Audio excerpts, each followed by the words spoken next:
Hello, everyone. We are Lilliput Technologies, and we are determined to tackle heat stress to increase productivity and food security in spite of global warming. Heat stress is affecting life everywhere, humans and animals and also plants. Plants have their natural ways to cope with heat stress and cool down. However, these natural mechanisms are no longer sufficient and will not be sufficient with the upcoming climatic circumstances. To make things worse, farmers lack the right technologies to cope with heat stress in their farms. This is the case because we have been tackling the symptoms and not the causes of the problem. As a consequence, we have been seeing an increase in input use, including water demand, energy, infrastructure, capital, and this, instead of helping farmers, is actually increasing vulnerability to pests and pathogens and to operational risks.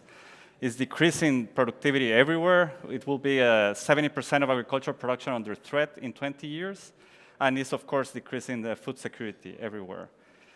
To tackle this, we have invented Lilliput. It is a first-of-its-kind technology that is a sprayable biocoating that can regulate temperatures, keeping plants cool in spite of heat. It dissipates heat, and it also reflects harmful radiation without intercepting or interfering with photosynthesis.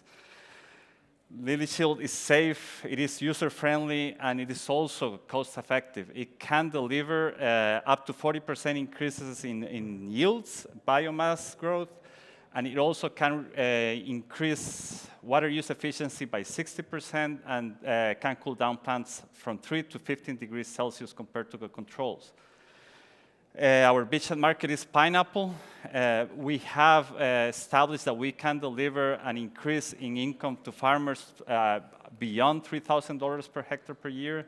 We have LOIs to show market demand. But nonetheless, I mean, we know that there is demand for products like this for other crops like wine grapes, berries, coffee, cacao, avocados, tea, field vegetables as well.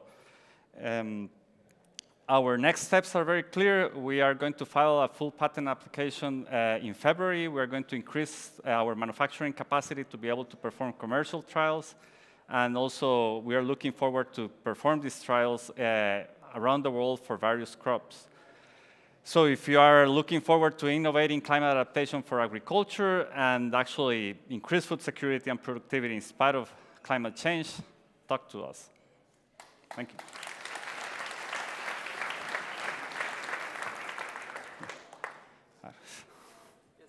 Oh, yes. So the question is, how do we talk to investors? When we talk to investors about our R&D challenges, how do we go about not scaring them and actually helping us tackle those challenges?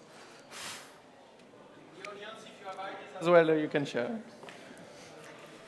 I think if you're talking to agtech investors, then they will fully acknowledge that a pre-seed company has challenges and long routes to overcome those challenges, and do collect the data that are necessary to validate what you have. So I don't think you'll easily shy away. Real agtech investors. I mean, I think by now a lot of agnostic investors have left the space. So, if you talk to people who know farmers and who know this business, then they'll fully understand what challenges you're up for. I mean, of course, what you should make them very enthusiastic about is the potential, and where your company can go and how big it can be, and how big the problem is that you can solve. And show them what results you have with some nice controls, even though it's not in a commercial setting yet, but use good data in the end to convince the potential of the product. I think what helps a lot in our case is to understand what is your journey and what are your assumptions around it. So what is the big plan I want to reach this amount of tonnage per year or these crops or whatever. I'm at this stage, so I need to do the following to achieve the next big scale, then the next one. and what are my assumptions in terms of how much investment do I require, what is going to be the price of producing at that stage, and how many customers am I going to have. And then by deploying that plant, keeping it, and then comparing it every time that you fundraise, it also helps you to understand, okay, the vision from day one, it was a little bit problematic, but now we shifted and we are actually better or worse, but we can correct. And then you can always benchmark again what you have done to your original ideas and see that you have a plan on how to solve those assumptions. And what happens if those assumptions are different? What is your plan to correct that one, right? So it tells you that you have an idea how to move forward. Yeah, thank you. Thank you. All right. Any other ideas in the audience? Yes?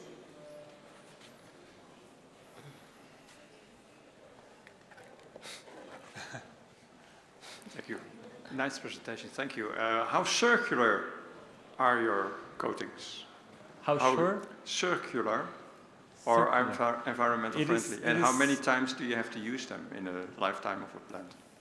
Depends on the crop. Right now we are seeing durability on the plant under realistic conditions for 2 weeks.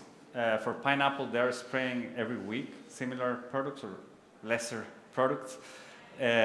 For, let's say, coffee or wine grapes, we need to target 30 days to adapt to the practices.